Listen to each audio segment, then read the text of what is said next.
Yeah, I got a couple. It's always cool just to get acknowledged by your peers, more than anything around the league. So, that was definitely a cool part. You talked to Terrence? Yeah, I had a message from him before I could even hit him. So he basically said about time. He said it took long enough. So. What about Vince? No, I haven't talked. No, You not still yet. have spoken, probably. I'm pretty sure he'll love it. Yeah. I know you've been asked a lot about your three-point shooting and stuff like that, but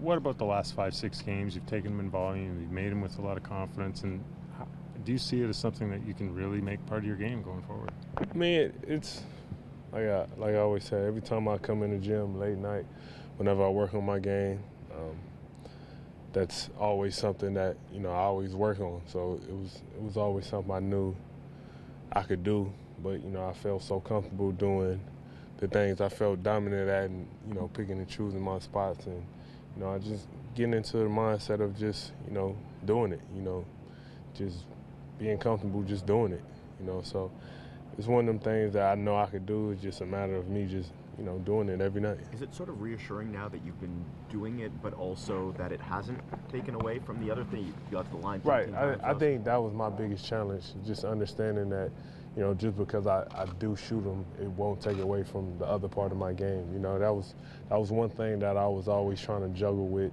the last couple seasons of, trying to show that part, but also not take away from, my other parts of my game. And once I figured that out, I mean, obviously we see now, just putting it all in play.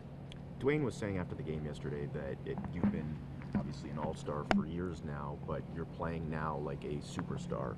For you, in general, what's the difference, do you think, between an all-star caliber player and a superstar caliber player? It's a lot, for me, I only can speak for me, of the experiences that I've gone through.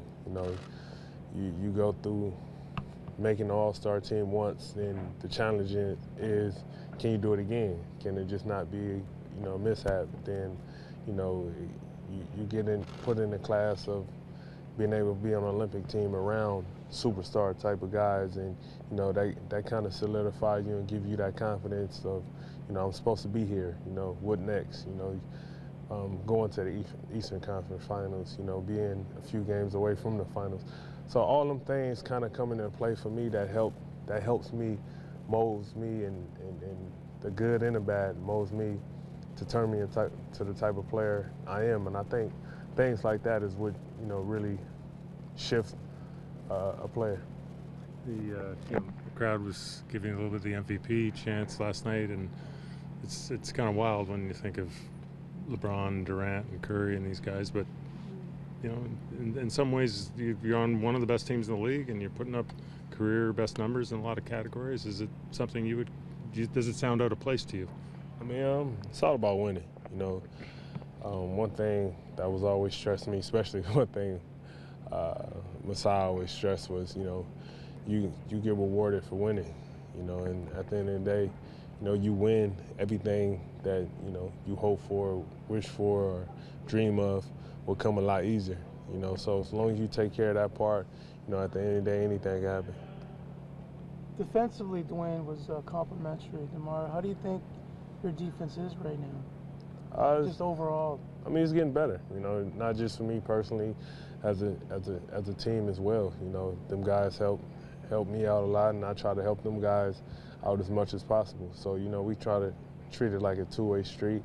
And, you got to take that challenge in big games like that, and understanding you gotta hold your fort whenever your guy got the ball, and you don't want to be the reason why you lost your team the game, especially on the defensive end.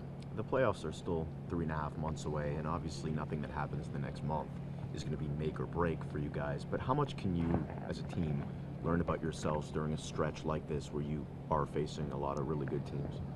It's everything. I love the moments. I love the way we started out the season with the tough schedule, because it forces you to play at a high level. It's no easing into nothing. There's no trying to figure something out. Straight out the gate, you got to be on on all 10 toes ready, you know, and you seen it last night for us. And, you know, it's going to be like that, not just with the good teams. You know, we got playing Chicago. They've been playing great basketball. They're going to come out and play extremely hard. So, you know, it's something that keeps us on our toes and understand we got to keep figuring out ways to be better.